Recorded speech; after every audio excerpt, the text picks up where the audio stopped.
Ertaga afsuslanmaslik uchun qanaqa qilib divan tanlash kerak? To'g'risi, hech qachon divan tanlamaganman, divan sotib olmaganman. No, rosa ko'p ishlab chiqarganman va sotganman. Поэтому bugun 10 yillik tajribam bilan divan tanlashni o'rgataman. 90% odam divan tanlagani kelganda o'tirishga uyaladi. Mashinada o'tiradi, mashinada. Voy deb o'tiradi. Bemalol o'tir, uyda qanaqa qilib o'tirasizlar? Mana shunaqa o'tir. Qo'l cho'zib olib, yoyib olib, ham oyoq kiyimlarni yechib olib, ham bunday qilib tashlab qo'yib, bemalol sotib olish kerak divanni. Mana shunaqa o'tirasizlarmi? O'tirish kerak, 5-10 minut o'tirish kerak mana shunaqa. Yostiqlarni tekshirmoqchi bo'lsangiz, mana shunaqa tekshiringlar yostiqni. Mana shunaqa. Потому что 90% divanda mana shunaqa qilib yotadi o'zi odam. Shunaqa. Mato tanlayotganda uni ushab ko'rish kerak, uni bunday qirib ko'rish kerak, tirnab ko'rish kerak. Ana ruchka bilan kirib qo'yib artish imkoniyati bo'lsa, shunaqa qilish kerak. Ana obrazetslarda bo'ladi-yu, shuni qilib ko'rish kerak. Ya'ni mato tanlayotganda uyalmaslik kerak. Mayli 5-10 minut vaqt ko'proq ketsin, zato aniq bilasiz, qaysi mato zo'r, qaysi biri zo'r emas. Keyin sotuvchilar bo'ladi, super mo'yishi mato deydi-yu. O'shalardan qochinglar iltimos. Nima o'zi u super mo'yishi? Aticha o'shalar bittasi ham bilmaydi o'zi nimaligini. Super mo'yishi mato bu mana velur, oddiy velur. Velur super mo'yishi. Mana bu ushichonni velur. Tukumida chiqib turadi. Uni mikroskopda ko'rsanglar, o'shaning uchun kirib bo'lmaydi. Tez tozalanadi. Kecha ko'rdim bitta videoda bukle yoki ragoshka mana bunaqa qilib to'qilgan matoni super mo'yishi deyapti. Unga ketchup tomsa hech qachon ketmaydi o'ta ketchup. Plajga solib ketgan. Uni обязательно yuvish kerak. Uyalmanglar. Mana bunaqa achchigi bormi?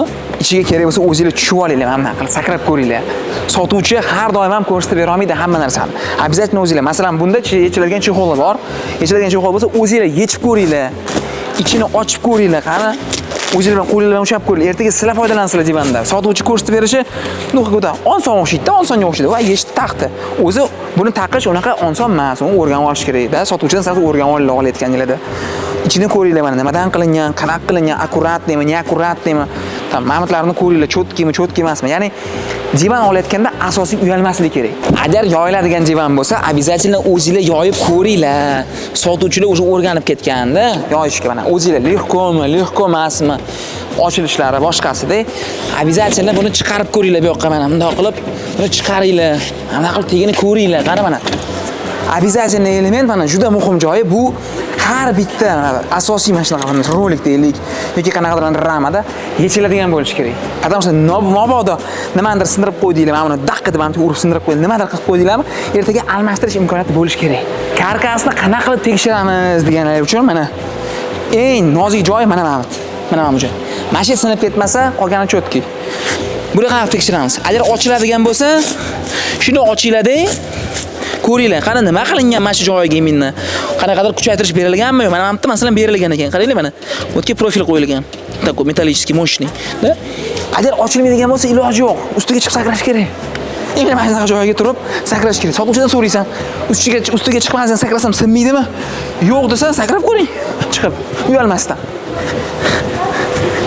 Yana bitta muhim joyi, mana masalan, mana shu laminat ko'rinib turadigan joylarni обязательно ko'ringlar. Bu yerda hamma yog'i laminat. Laminat. MDF bo'ladimi? DSP mana bu yerda MDF bo'ladimi? DSP bo'ladimi? Farqi yo'q. Laminirованный bo'lishi shart. Mana bunaqa joyiga qora mato urilgan bo'lsa, lekin men urayotganlar taqillatsa, bu degani qanaqadir taxta bor tegida, daska bor, lekin qora mato bilan yopilgan. Bu degani, скорее всего, nimadir yashirgan. Mana bu oppoq chiroyli laminat. Chiroyli turibdi-da. No, agar qora mato urilgan bo'lsa, to возможно, o'tga как раз таки черновой DSP ishlatilgan. Laminatsiya qilinmagan черновой DSP sal опасныйroq narsa, потому что DSP все-таки formaldagi выделениялari ancha baland MDF ga qaraganda. Сборка ham обязательно индустриальный bo'lish kerak. Аккуратный bo'lish kerak. Qaranglar mana. Аккуратный krom urilgan, аккуратный ikkita mamtga qotirilgan hech qanaqa lishni, samarres, pamarres hech ko'rmayapti. Estetikaga ham ahamiyat berilishi kerak, обязательно и ya'ni sifatga ham ahamiyat berilishi. Sinib ham ketmaslik, g'irchilamaslik kerak, обязательно estetikni chiroyli bo'lishi kerak. Qancha ko'p elementlar yechiladigan bo'lsa, shuncha yaxshi. Masalan, bu divanda chexol yechiladi, ichidagi porlonlar yechiladi, yostiqlari ochiladi, ichlari yechiladi, chexol almashtiriladi. Tak, noshkalari hammasi yechiladigan, roliklari farqlanmagan yechiladigan. Короче, 90% narsa shuni ajratib yuboradi bir-biridan. Bu nimani beradi? Ertaga nimani sindirib qo'ysanglar, kuydirib qo'ysanglar, yirtib qo'ysanglar, bemalol imенно bitta o'sha narsani almashtirasizlar. Butun divanni almashtirish shart emas. Bu videoni tanishlarga, qarindoshlarga va og'aynilarga tashlab qo'yinglar. Divan olayotganda adashib qolishmasin.